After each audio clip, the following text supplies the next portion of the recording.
This is episode 128 of the XY podcast with Fraser Jack. If you're an advisor, how are you articulating the deep conversations you have with your clients in your advice documents? We all know the traditional advice process and SOA has been severely overshadowed by so much red tape and compliance that it is so far removed from what the client actually needs and wants. Here's another question. What if we scoped advice specifically on our clients' goals rather than advice related only to product categories, such as insurance and super? These questions and a whole lot more are thoroughly discussed in this podcast with Fraser Jack, host of the Goals-Based Advice podcast. This is an awesome conversation between Fraser and Adrian from XY. Fraser explains the interesting power dynamic between advisor and client, why advice businesses are ultimately relationship businesses, and the subconscious biases that may be affecting your conversations with clients. We hope you enjoy the many nuggets of wisdom shared in this episode. And as always, if there's something we can be doing to make your XY podcast experience that much better, be sure to reach out at xyadvisor.com. Hub24 is an ASX-listed company with over $10 billion funds under management and one of the fastest-growing platforms in the market. Neither a bank nor part of a bank, Hub24 focuses entirely on connecting advisors to a broad range of investment solutions for their clients. Discover why other advisors think Hub24 are the best in the market and access the benefits of choice and efficiency for you and your clients with their market-leading managed portfolio solution. To find out more, visit hub24.com.au. Fraser Jack, How you going? pleasure to have you on, man. Oh, thanks for having me. Yeah, we've had you on. Oh, we had you on in the Zoom days. No, Didn't we? first time. Yep. We didn't even have you on the Zoom days. Nope. I've been playing hard to get. Yeah, I hope Clay's asked you before. Yeah. I think the whole Queensland thing makes it difficult sometimes. That could be the case. Could be. Yeah, well, it's good to have you on. Thanks. So it's been a big week. We just came out of the Royal Commission and. What's this Royal Commission thing you're talking about? I What's don't that? know, this RC thing. I don't know. You haven't noticed anything about it? Yeah. There's been obviously a fair bit of commentary about it, hasn't there? Yeah, do you think there's much substance to it? Or? There's going to be a lot of people in a lot of pain. I would imagine. Yeah, A lot of pain. Well, we can talk about the solutions because I've got a few ideas. I'm sure you've got a few ideas. Well, yes, but I think we just have to try and work out where everyone's going to land and what it's going to mean and who's going to still have a job and who can still make a living. Well, yeah, think back to how long's it been? You were an advisor for quite a number of years. About 13 years. Yeah. It's, did you ever envisage that this sort of things would get to this point? Yep. You did? Yep. Is that why you got out? Well, seemed like the smart thing to do. Like, shit. It used to be fun. Is that what? Well, I think when I was in the role, I was thinking to myself, education standards are going up. There's going to be a lot of people getting out. There's going to be, there was pre-FOFA. FOFA was sort of the topic. It was going to be harder. It was going to be less profitable. So to me, it was like, well, if we get to the pain point and everyone's going to try and sell their business at that time, there's going to be a supply and demand issue. Prices will go down. Business valuations will go down. So it was like, well, it seems like a smart thing to do to beat that falling price. Yeah, well, that's a good point because there's a lot of people dealing with it now, and there's a lot of pain around it now. Obviously, valuations are just they're going to hurt. Yeah, and it's I don't know. I can't help but feel like, I guess, sympathetic to everyone that's sort of going through. Because obviously change is hard in general, but I think some of the changes that are required are so fundamental that it's beyond comprehension for a lot of people.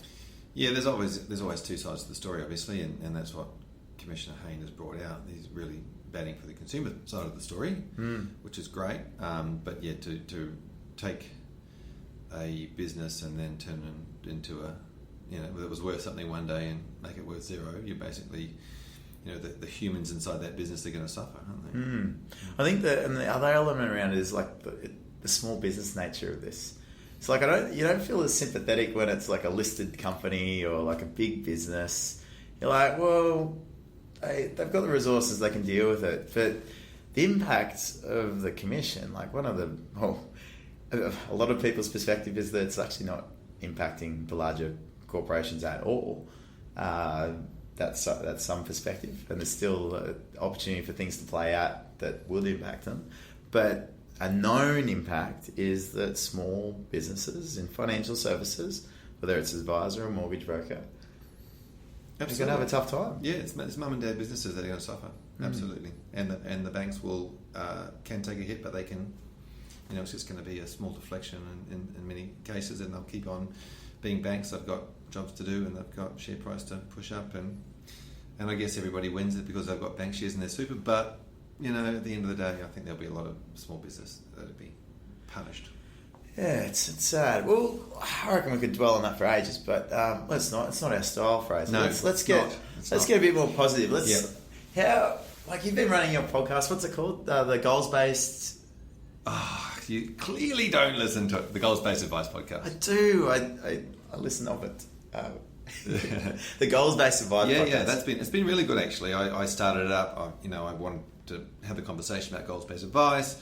Didn't really have too much idea of how to run a podcast. I thought, okay, we'll just give this a go.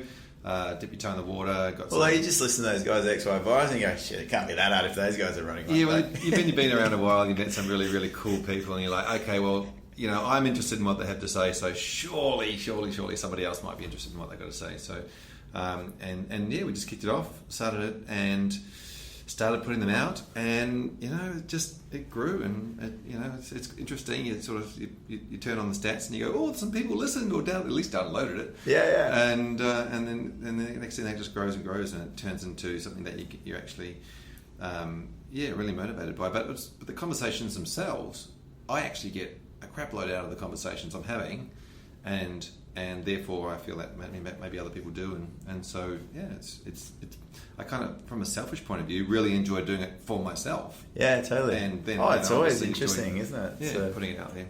I think it's something about it's like you have conversations, like we'll have conversations outside of this situation, but I think it's like having someone in the room with you.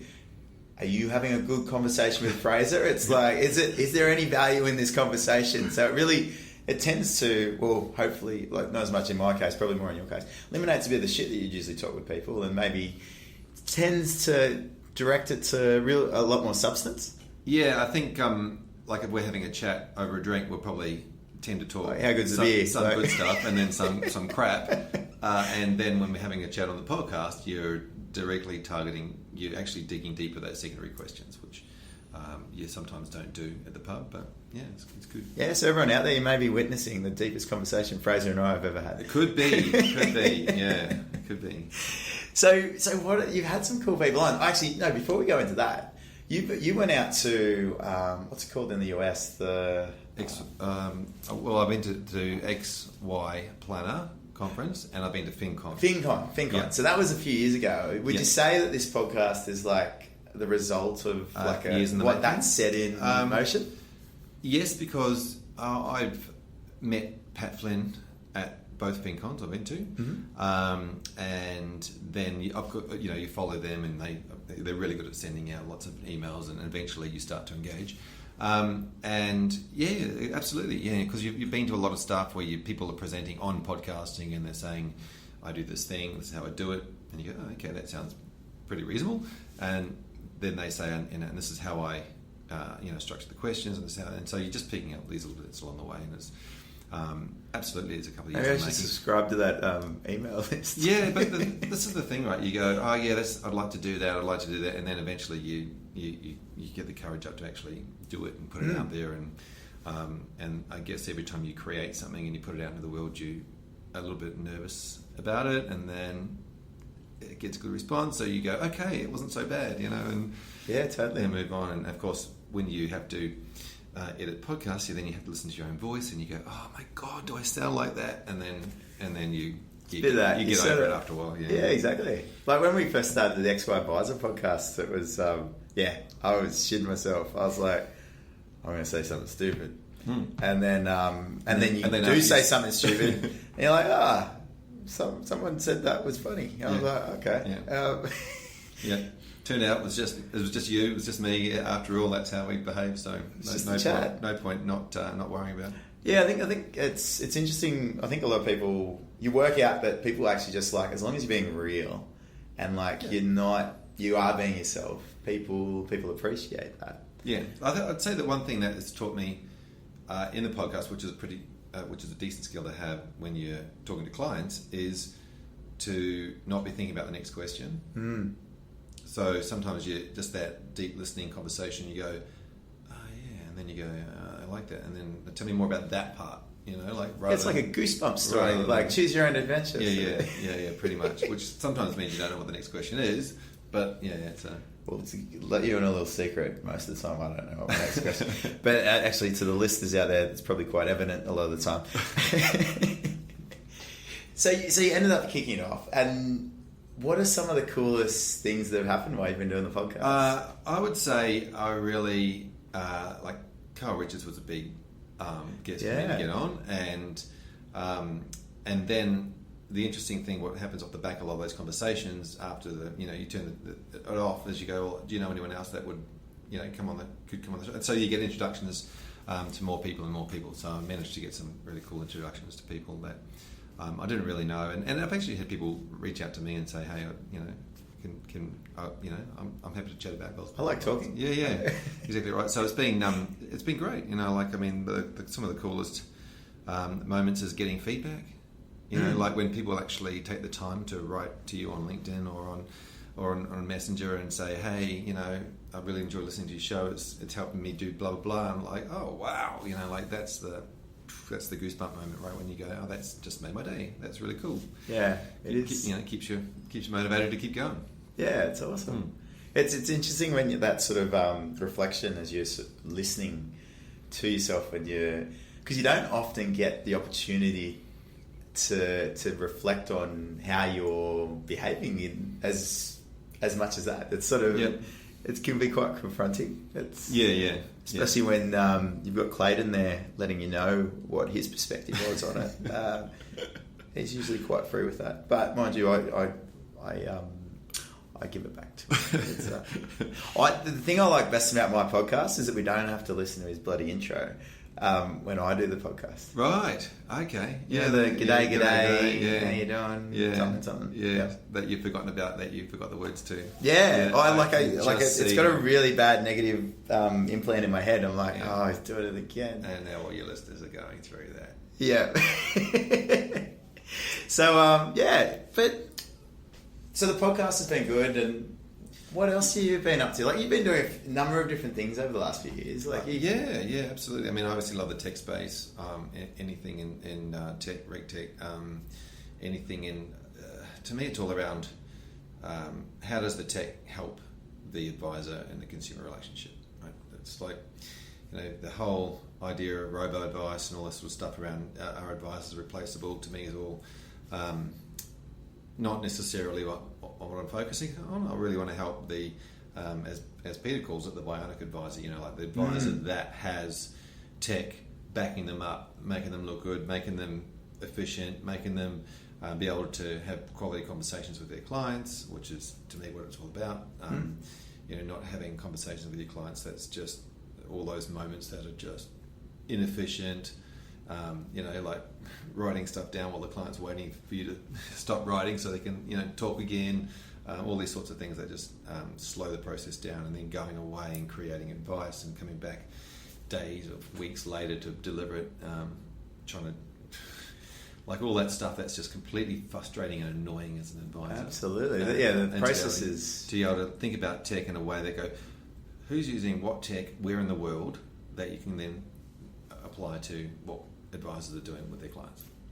Don't be content with the status quo. That's right, and the best part about tech is it's always changing, right? It's always developing, and there's always new cool stuff coming on, and it's there's stuff coming out, being developed, and big AI type engines, and you're keeping an eye on the stuff, going, wow, that's going to be amazing when it comes when it finally gets us down to small business, It's, you constantly listen to stuff that talks about AI, and they say, well, it's got a while to go before it gets there, but I think there's a lot of little scoped uses of it that are quite useful. Yeah, absolutely. It's really interesting, some of that stuff that's coming through. Yeah, like even Gmail.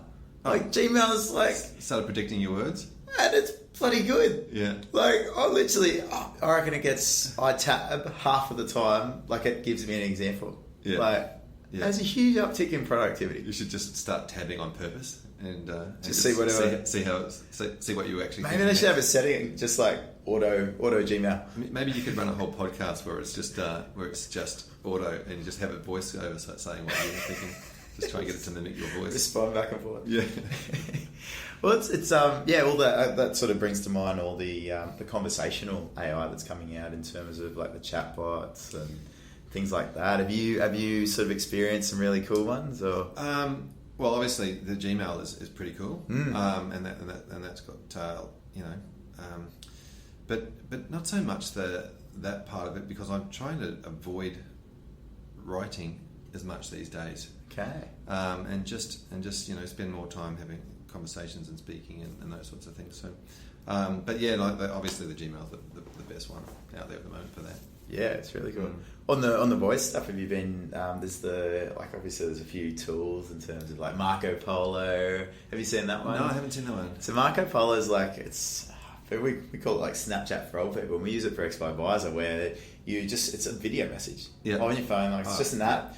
So like you might use Slack to just chat instead of like in some things you want to talk about, a chat message is just not going to do it justice. Yeah, I've seen there's the walkie-talkie apps. The Voxer. You can just have a chat to and send that. But also I saw one the other day. I can't quite remember the name. I'll have to try and get it to you so you can put it in the notes. But you can ask questions, and you send your client or whoever a link, and the question will come up, and then it records their voice.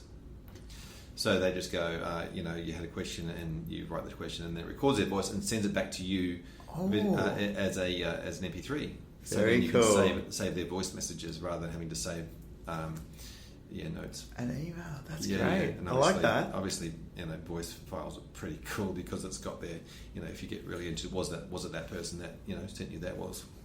You got the email tag, you got all that compliance side of things. But that's an interesting development. But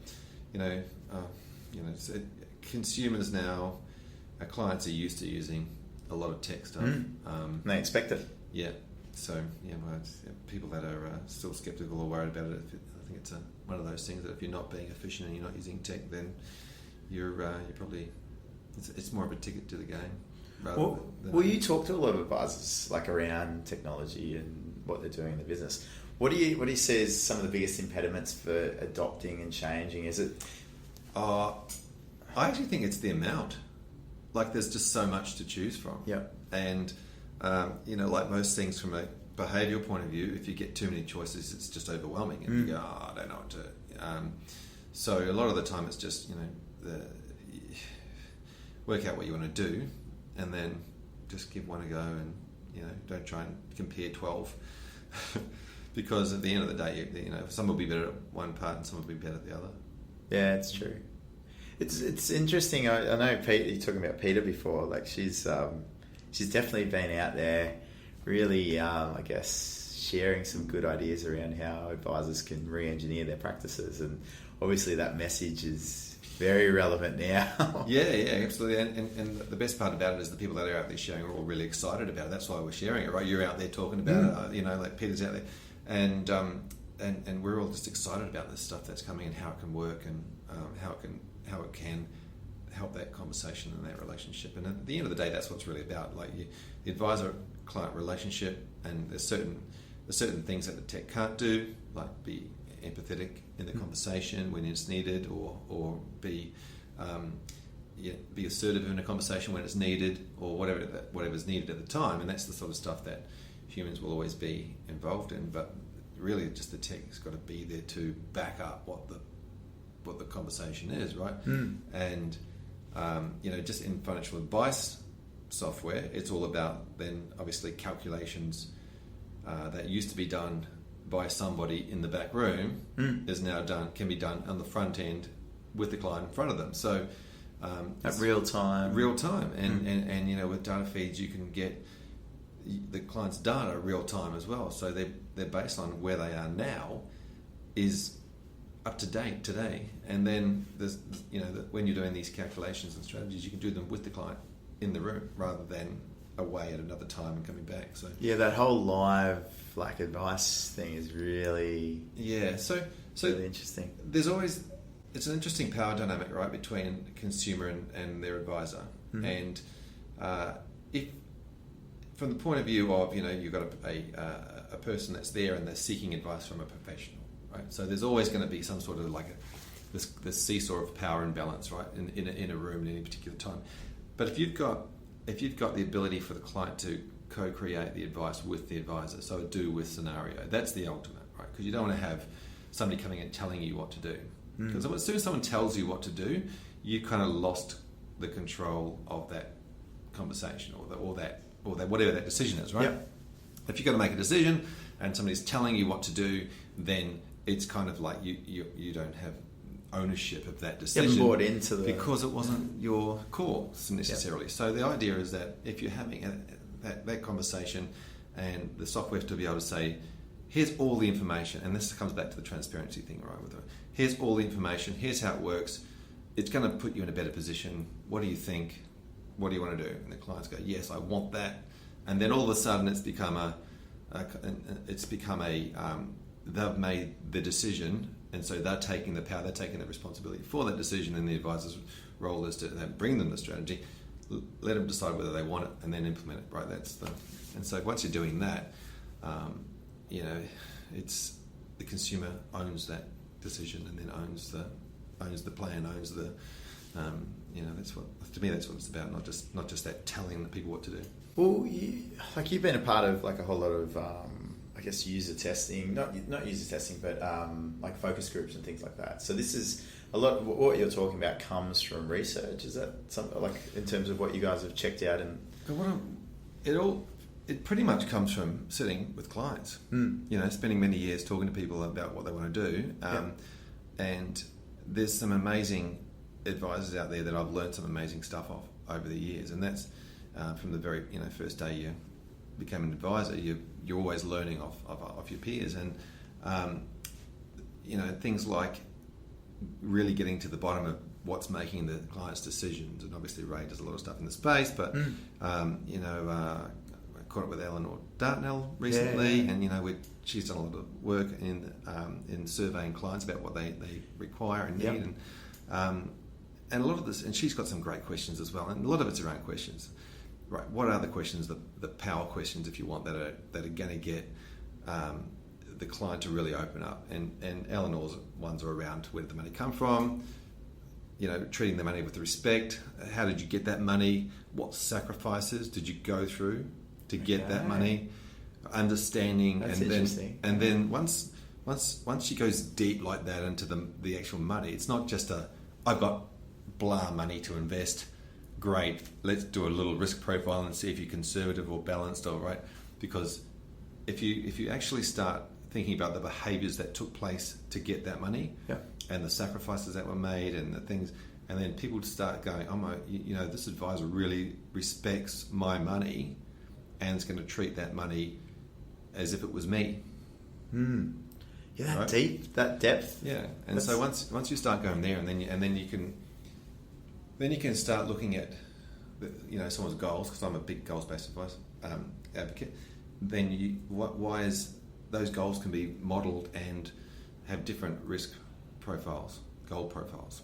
So just not about pulling it all together and individual sort of profiles around each goal. Yeah, someone's got a goal to send their kids to private school. Great. What does it mean to them? Why is it?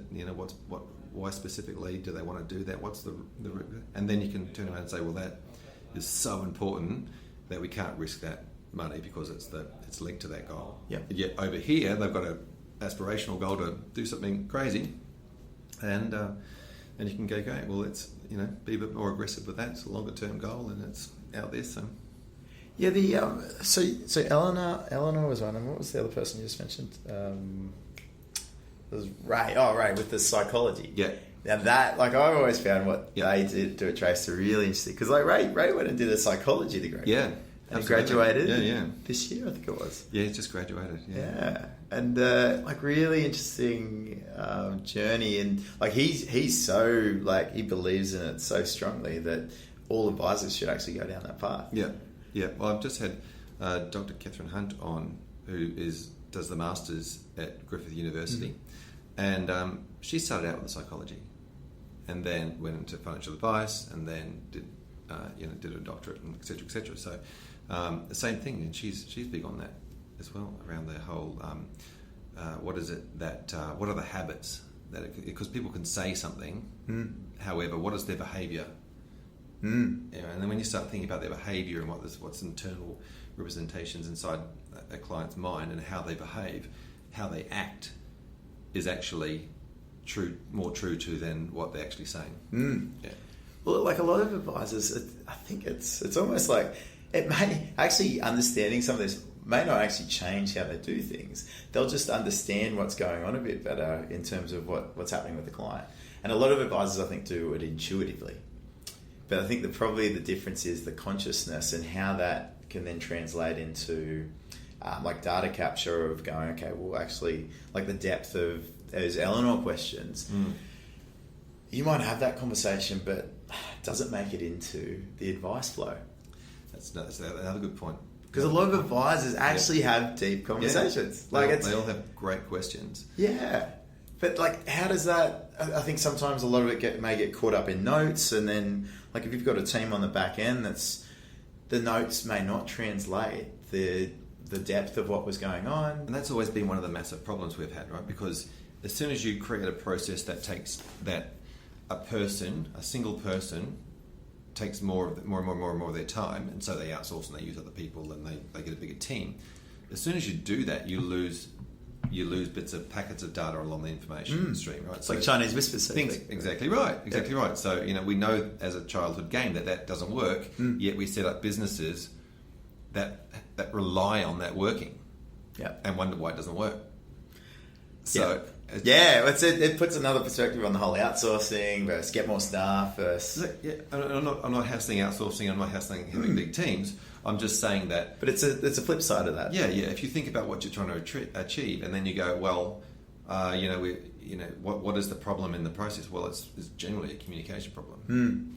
How do you make it clearer? Well, that's right, because the person who's writing the plan wasn't actually in the meeting, and so for them to understand what was in the meeting, they have to keep going and asking questions, or looking, or finding more research, or trying to fill in the gaps along the way.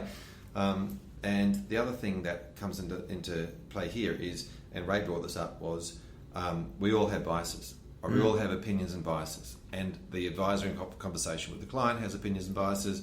I have an opinion, you have an opinion, and when we're talking to somebody, sometimes our opinion tends to bubble up and over and into the conversation, rather than allowing the clients to have their most important opinion. The power planner has an opinion. Everyone has an opinion, and they're doing parts of the process, and their opinion's being added to the process. So quite often it gets to the end of the process, and it wasn't the client's opinion at all. Yeah, it was the biases that we bring to the conversation. Well, yeah, I remember when I used to have those. Be in the meeting with the client, and you're already having this conversation. Your mind's already going to, well, that's not a good idea. You're already you're there, and you're like, okay, come back to that. But even just having that thought then affects how you're communicating. Yep. So it's affects your body language. It affects the way that they're seeing you. It's such. That's what makes it so interesting. They say something, and you slump down. They go, "Oh my god, I've said something that's wrong." And I'm a bad person. Correct. Yep. It's so interesting But in terms of that, we're talking about the outsourcing bit and losing the communication. What have you seen techniques that actually keep that essence or that conversation intact the best? So to me, it's around. So I'll go back a step. The financial advice process needs to be very much like a professional process. It's fair to say when I first started, we were trained by product manufacturers about their product and why it was so good for consumer, and then we went out and found consumers that needed that product. Right? I would accept it. Well, it's just like, if you needed the product, you're great, and what a great match. Let's put you together. Yeah. But of course, the industry turned 180 degrees and said, right now we're actually starting with a professional process. So we start with with, you know, and I love using the GP analogy around saying, if you go to your doctor, the first thing they do, you go there and say, hey, I need some medication I need some sleeping tablet, whatever, you know, and they go, no, tell me all about your health, you know, what's going on in your life, what stresses, you know, they ask you a crap load of questions, which is what advisors do, right? Yep. Very similar. So you go through that process, and then they go, I'm diagnosing a condition. Then after they've diagnosed a condition, they then look on a treatment plan, and that treatment plan may or may not include medication or product. Right? Yeah, right. As an analogy, Correct. So we have treatment plan, strategy, product, medication, and we go through this process. But what we fail to do a lot of the time is actually make sure that we spend a lot of time on that conversation with the client, question, diagnose. You know, like we tend to go. So is the diagnosis I guess what's in scope of the advice and the goals? So I'm glad you brought up scope. When you go see your doctor, they scope their advice based on your condition, your symptoms, right? They do not scope it based on their treatment plan or their product. Yeah, that's an afterthought. What do we do? There's definitely a gravitation to with that in your mind as you're doing exactly the first right. bit. So is it, and I'm not going to say this is right or wrong, I'm just throwing it out there for, you know, people are going to come at me, bro, you're wrong on this, Fraser, but, you know, and I probably am. But you know what? What if we scoped our advice based on the client's goals, and then looked at the strategy? And there's plenty of great strategies out there, and they're all you know. And then there's plenty of great products out there that help implement those strategies, right? So, what if we scoped on goals, not scoped on insurance, not scoped on, you know, super, not right? Totally. Yeah. So that's. There's a structure that's in play for a lot of licensees and the majority of the industry that really like, if you think about the scoping, the labels on it, it's predefining, it's bringing it so close to the solution at that diagnosis stage. Well, it was created again. It was created. Well, we've got a scope. What are we scoping? We're scoping the products, or we're scoping, and so then it became the norm. Do they fit in this bucket? Yeah, things very quickly become the norm, right? Everyone starts doing. Then there's a new legislation. We think it's how it's supposed to work, right? And so we do it, and that becomes the norm. Doesn't make it right, you know. Sometimes we get it right, sometimes we get it wrong. But at the end of the day, we've got to really sit back and go, like, there was a Royal Commission. We've got a problem. There's something wrong, right? Something needs to be fixed or changed, because clearly consumers are not loving financial advisors at the moment where they could be. So what are we doing wrong? And it could be that all of our beliefs that we've come to learn and been taught, and you do it, I do it, everyone else around us does it, so that makes it okay. Well, maybe it's not, but maybe it is. But I guess the answer is we should probably be prepared to question ourselves on every little part of the process and go, is this the right thing? Could it be done differently? Consumers. And now I'm a big advocate for, if you want to do some planning in your business, don't ask your other advisors around you, because you probably get that. Ask your clients, ask your consumers what their expectations are, and then you can go through the process and go, okay, how can I create the process that you want that still fits within the legislative boxes? Yeah, well, legislative, licensee. And that's probably another point to bring up in terms of, like, we talk about it being preconceived sort of concepts that everyone continues to run with that have been around for a while. The structure of the industry really doesn't help that change. It really, with the sort of top-down approach of a licensee structure, really doesn't help the exploration that's required to get to these new sort of ways of doing things. It really, I'd argue that it helps maintain the status quo. Yeah, obviously, licensing is an interesting space because, when FSR came out back in my day, it was really around the government or ASIC trying to license advisors, and it was just like this massive piece of legislation, and all these small businesses and advisors just went, well, I don't want to read thousands of pages of Corporation Act and then try and work it out. I'm just going to I need a lawyer, and then the lawyers were really expensive, so these licensee groups were formed to do it for a lot of advisors. So, and whether that was right or wrong, who knows? Right, we can debate that for weeks. But at the end of the day, it's like, well, we've got these bigger groups, all these licensees, and now we're seeing obviously a lot of self-licensed advisors, and the idea is that if the easier you make the tech around the licensing and the reporting and the obligations and all those things, then those smaller licensees can exist without it. It's a bit like, I relate it to self-licensing as, but I'm not saying it's right or wrong, but like having your own SMSF. Now, I don't have an SMSF, right? Because I reckon I can just get the similar results by using other structures. Correct. Absolutely right. So, and I see the obligations as a risk in your SMSF to say, well, I've got to apply to these obligations, and it's just a risk I don't really need when I can use this. Let's go the less regulation part. Correct, which is the same as AFSL licensing, right? Your advisor can go, well, you know what, I can just use that, and rather than have to worry about the time and effort. So, and obviously we're seeing a lot of that transition towards the groups that now provide support to self-licensed advisors. I don't know how it's going to all go, but yeah, it's an interesting thing, licensing. I'd love to see ASIC come out, or somebody or a body come out and actually work out how we can license advisors in a similar way to other professionals, like an individual licensing. Yeah, the fact that I mean this requires government schemes. I mean, other professions have government-backed liability schemes. Well, that's a huge one now. You think about how much the liability insurance has probably gone up. Yeah, and there's kind of a reason why financial advice is a profession, but not a profession, because it doesn't have that other professional liability scheme, and it doesn't have a similar licensing like a governing body or a board or a state-based. If it's legal stuff's all state-based. So I think that probably could be the move, but I can see technology really, really helping. And it has to be led from those guys to say, well, okay, we're going to create a system. Advisor needs to do this, be able to report, and then just license everybody. Well, one of the things in the Royal Commission was that new body that was talked about in terms of like a centralised code monitoring and reporting body, which depends if that gets into gear, that has the potential to evolve into.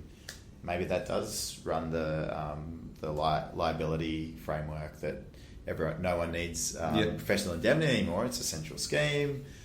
It's almost like I don't know. It's always advice. The advice industry is so easy to go poor me, because there's a lot of things that are being asked, but on the flip side not given. Yeah. So if you think about the simple thing about the liability framework, You want to force all this stuff, open up all this can of worms in terms of liability without actually giving a foundation of support to actually facilitate that. Oh, yeah, and I used to get really frustrated too when I was an advisor, because it'd be like, you can't do that. Well, great, what can you do? We can't tell you what you can do. We just can tell you what you can't do. To me, advisors want to be able to just deliver their advice with confidence. Right, and to be continually looking over your shoulder and worried about which one's going to smash you. You have to be. There has to be some form of regulation and policing, right? But if you're not speeding, or you're swimming between the flags, or you're doing whatever you're supposed to be doing, you should have confidence. And it's not the case at the moment. Yeah, there should be some level of confidence, because if you're not delivering advice with confidence, it affects the consumers. If they don't take the advice, they're not helped in any way. In fact, generally they're worse off by not taking the advice. Yep. So it's an issue. Well, on that, in terms of, I think the most interesting next couple of stages of the Royal Commission impact plays out is, what is ASIC going to be doing, and that could play into more prescriptive what advice should look like. Yeah, which may be good depending on how they do it. Well, I've spent some time with ASIC, a little bit of time over the years, and in the RegTech space, and ASIC, they're just doing the best they can, right? They're just real people that are trying to do the best they can. They get given all the bad cases, right? They don't get given all the good cases. They see a lot of them. They just get to see all the bad cases, and I do feel sorry for some of the stuff that they have to go through and then cop, because they got to see something and take action, and then they put something out there and then they crap about it, and well, yeah, they get copped it in the report as well. They get exactly right. So I don't want to get too much into that, but a lot of it's communication. Same thing, right? They're not there. They weren't in the room. They weren't in the advice. If there was a way that the communication to ASTA could be, here's the full story, right? And I don't know. It's human nature. If you give somebody all the story, here's all of our advice, here's all the things, have it regularly. It's all monitored, and they're going to be much happier than because they're not just seeing the bad stuff. Yeah, I've got a strong belief a lot of the challenges around advice get fixed if the capture of that engagement is done really well, and it's documented really well, and like one of the ways is just recording audio, and obviously that gets all the content, and a lot of people do that, but it's also it's not necessarily practical in terms of how you then grab that information and translate it into the next stage of the advice process. So you've got this sort of challenging conflict of like useful data points that then facilitate an advice process don't necessarily always match up with the depth of a conversation that goes on. And it's always, I don't know, what I've been looking at is like, how do you broaden the data capture, the tech data capture of what you're doing there, and instead of it just being, like one of the things would be like Ellen Dartle's question, how does that money that you've got make you feel data point? Like that becomes a data point that translates. So even if you don't have the full conversation around it, like it's hard to capture an hour and a half, 2 hour conversation. You end up with like a bloody war and peace sort of thing. Yeah. And it's no good for anyone because the next stages can't read all that. It's like then things take too long. Auditor's not going to read all that. So it's these key distinct elements. I think it's just about expanding the data points to really key elements like that question from Ellen Dartnell, like how does your money feel, and capturing that and having that play through. Yeah, working out what really matters and then prioritising those statements. Yeah. And like obviously that's not traditionally, like the tangible nature of advice doesn't know what to, traditionally hasn't known what to do with that. So it's a bit of both worlds. It's like you got to have something on the back end that knows what to do once you get that information. Well. Yeah. Because most paraplanners, you go, they felt really bad about that situation. Oh, that's great. How much do you want to contribute to super? True. It's too literal. Yeah, there's not enough of that kinesthetic emotion brought into that. Yeah, and I think to me, it's like how do you translate? So obviously that's important. It needs to be captured. Like it's important for the client. Like it's obviously that connection with the advisor and client. It's important for the legislator, like the license, the ASIC, and what's been thrown out there from a compliance standpoint. But we've just struggled to extract those elements, and what does the service look like after that? Yeah, I mean, at that space, you're really looking at dreams and goals and values and internal behaviours.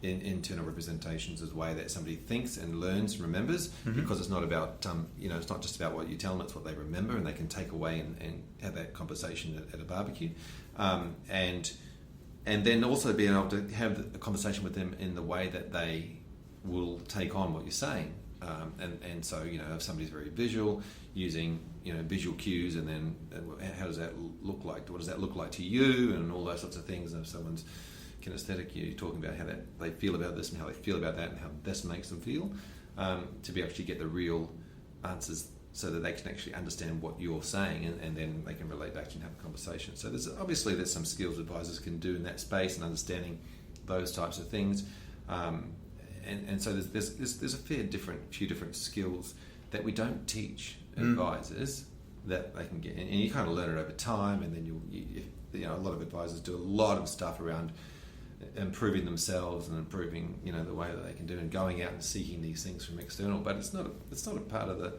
curriculum. It's very seldom. It's a very small part of the skills that advisors have to learn, but it's a massive part of the skill that they totally need. Well, the professional year coming in it's going to be interesting how that frames up a bit more, because I think there's still a bit more to come in terms of what fascia EA. Whatever they're called. Yeah. What they come up with. There's definitely that conversation. I just still continue to think back to when I was like advising and especially when I was first starting, like you have a great conversation, but you get this information, you go, what do I do with this? Like, you actually didn't have... You actually also need to be given the tools of actually what you do with when it's a broader thing that doesn't quite... It's not a super clear link to like the traditional framework of strategy. And I remember when I was doing some tax... DFP, one of my tax things or something, where you're working out all the tax, the codes, and you're working out the same as you do at school. You work out the code. And this is how you actually do the formula. And then we had a senior accountant come in and talk to us about, and they don't know any of the codes. They don't know any of the formulas. They go, well, we've got calculators. They just do that, right? And so then that's the same now that we've got with tech. We go, there's a strategy, and I need to, boom, I just put it in the calculator, and it gives me the number. And so now the things that and Fasea and the ethics is one thing I agree with. Do a lot of stuff on ethics. That's why not do a lot of stuff on questioning and the psychological side of how humans tick. But some of the stuff that we're piling into the framework is stuff that technology is going to do for the advisor anyway. Right, so great, I'll know it, I'll learn it, and I'll throw it out next week because my system does all that for me. Yeah, I've developed a belief that there's still too much. I remember I'd have young students in that have just been through university, and it just reminds you of how irrelevant these days a lot of the technical learnings are, because it just doesn't apply. Like, there's a hierarchy of value, let's say. If you look at advice and you look at the hierarchy of value, and at the top of the hierarchy is that relationship and the rapport that's built between the advisor and the client. And then below that, you've got, I guess, what's discovered around the client, so the understanding and the goals and what's set and the needs and the wants and that sort of thing. Yeah. Then you've got strategy, a bit like what you were talking about before, and then you've got the product. So we've gone from product being the key focus. We then moved to strategy, and I think, to me, a lot of advisors are still selling strategy, and I think that is where there's still a big challenge, because, and this is where, and the best way to look at it is like how accountants look at advice. They get completely caught on the strategy because their world is a tangible world. Strategy is a very tangible world, and that's where a lot of the numbers sit and everything. But it's not where the value sits. Yeah, and I listened to a talk recently about this whole idea of value in the advice, and I'm completely convinced that they're relationship businesses, right? The advice business is a relationship business. The better you are at having good relationships with your clients, the better your business is going to be. Mm-hmm. That's the number one. The clients come in, they want their relationship.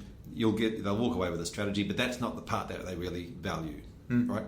Now, returns on their investments. Yeah, sure, that feels good for short term, and then they leave and they go back to the world. But in my humble opinion, it's the relationship that really is what they're there for. Now, we don't charge fees for the relationship. We charge fees based on the returns and based on the amount of money they're going, based on the strategies.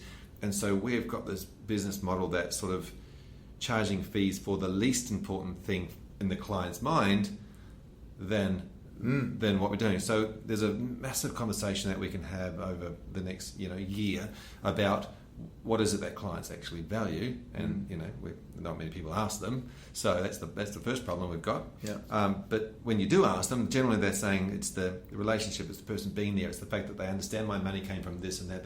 These are the sacrifices. They understand me, so that's the part I really value.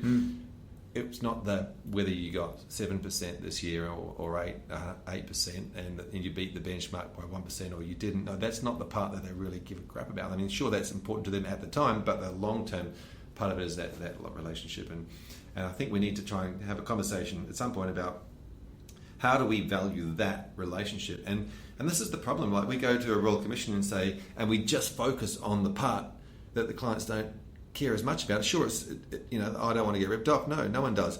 But we how do we bring that relationship into what What's the tangible versus intangible? Yeah, exactly right. How do we make that whole relationship part of the business model so that how do you make the relationship tangible? Correct. From an asset standpoint. Yep. Yeah. Because I think they're looking for something tangible. Yeah. Which is you can understand where they're coming from. They're going, you're charging money. Yeah. But do not tell me, Marbo, that you've got to the client. We're doing great things with them. It has to come from an academic point of view, right? Because Exactly. we've got to justify all this conversation. You and I can have a chat. We can be completely on board with it. But neither of us are writing academic papers to submit to government about what the standards should be. So the problem is we need to sort of get the academics of the country, and I think the psychology academics is the way to go, right? Because they actually have a business They'll be able to model. translate what's going on there. They have a business model based on that, because they're not delivering financial plans or products, but they still have a chargeable. I mean, they do it by the hour, which I think is wrong. But Tell another business one. it never feels. It's not value pricing. Yeah, no, it never feels good. It's not, not based on outcomes. To me, no, my ultimate thing is that like a goals-based advice, the relationship works, the clients focus on what they can focus on, the advisor focuses on what they can focus on. There's a joint relationship, that the co-responsibility of building the advice together, and the next thing is, if you're actually tracking goals along the way and you're helping people get to their goals, then the number one outcome should be, how many goals did you help your clients achieve? Right? And so everybody says to me, oh, look, we do goals-based advice. We check the client's goals. I'm like, awesome, great. How many goals in the last 12 months did you help your clients achieve? Right? Exactly. It's a hard one to answer for a lot of businesses. Yeah. And if you ask a licensee, great, you've got 100 advisors. How many goals did you help those 100 advisors? How many clients were affected? And if you can pull those numbers out, then you can turn around to the next Royal Commission and go, yep, what do we do for our money? We helped our clients achieve 3,719 goals in the last 12 months. Half of them were not tangible, or financial. Well, yeah. The other half were they just feel much better about. Well, a goal could have been a security goal, or it could have been a goal around, just something small. It could have been a goal around just, paying off the credit cards and getting rid of that stress and burden of the credit cards. Yeah. A lot of people have, they look at the goal sort of label on advice, and there's some people I think go, okay, that's just sort of, they feel like it diminishes that relationship bit, and because they realise that is the value. And I think this is probably what I think a lot of the industry has to grapple with and understand, and not think about goals-based advice, so to speak, as like a better way of doing it. It's just the way that you have to translate that relationship into, so you can prove the value that you're already giving. Yeah, that's probably So I look at it from the human being's point of view, consumer's point of view. That says, we all dream about stuff, right? We go, I'd love to do that one day. It's awesome. And then sometimes we think of stuff about a bit more, and then sometimes it plays on in mind quite a bit, and we go, actually, I really want to achieve that. I want to go out and do it. And so then I'm focusing on it. And then when you start focusing on it, then you can put parameters around it. Can I achieve it or not? And you start really thinking, okay, this is possible. So then you put financial parameters, right? So there's this process, this whole process that you go through that really it'd be great to, and Peter's done some great work. You just go, what are these dreams?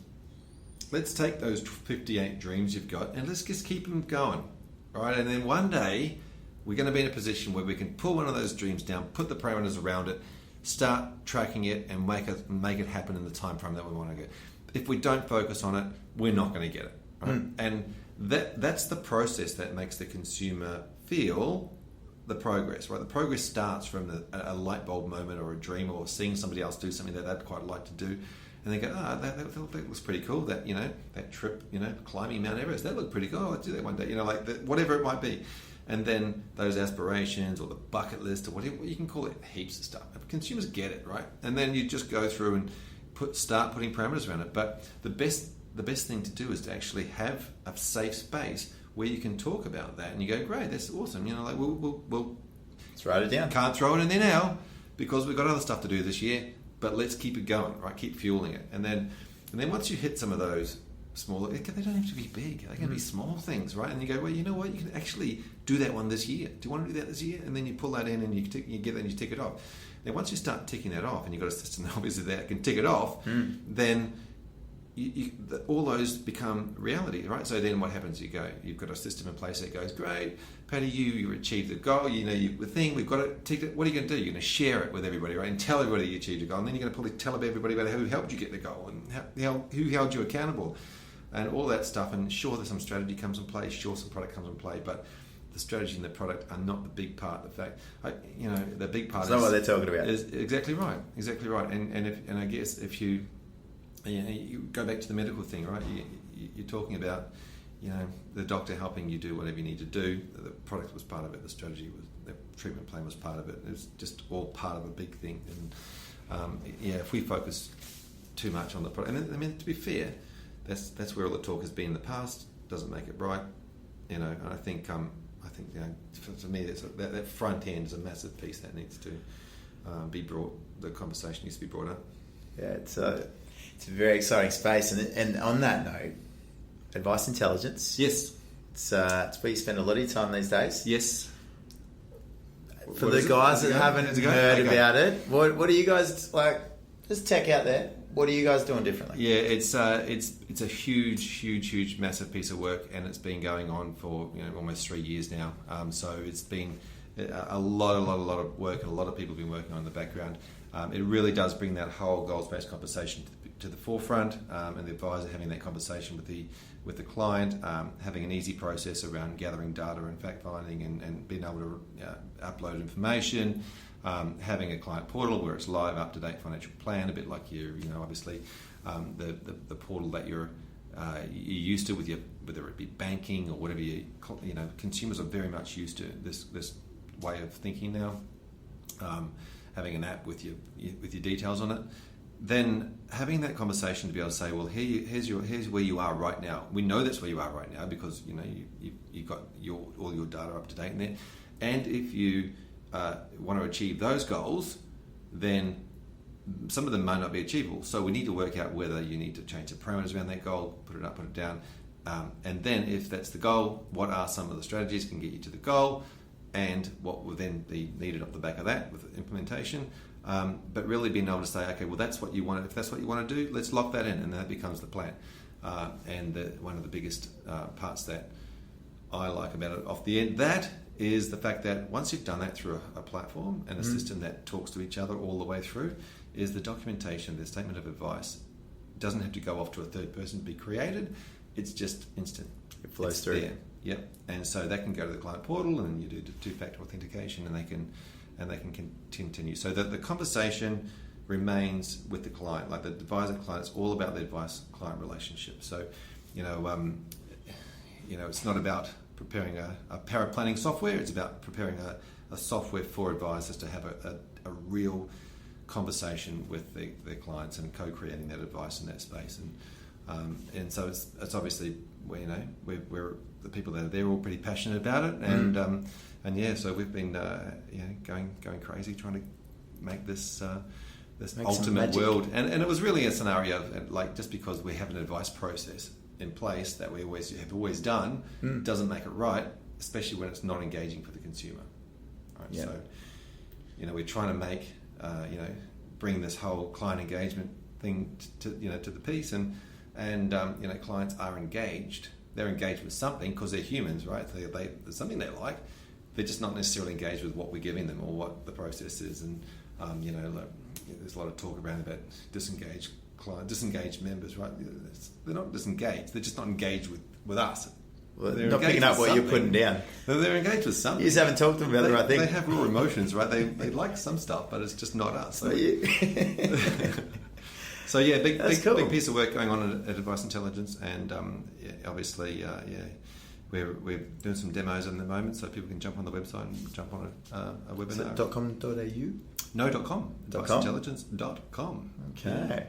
Cool. And if you're lucky enough, you may get Fraser on your demo. I tend to talk a lot off topic, so I just keep going on about stuff, and they're like, "Stop! We're trying to."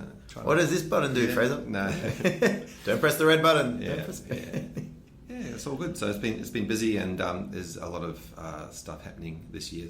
2019 is the year. There's going to be some launching coming on soon, and I don't know how long this takes to go out or when it will go out, but looking at around sort of April, they'll start ramping up some stuff coming up. Okay, bit more of a promotion of things. Yeah. I don't want to say too much, but they'll be. I imagine we'll be shouting it from the rooftops. Awesome. I'm really excited. You've been at it for a while. Yeah. Yep.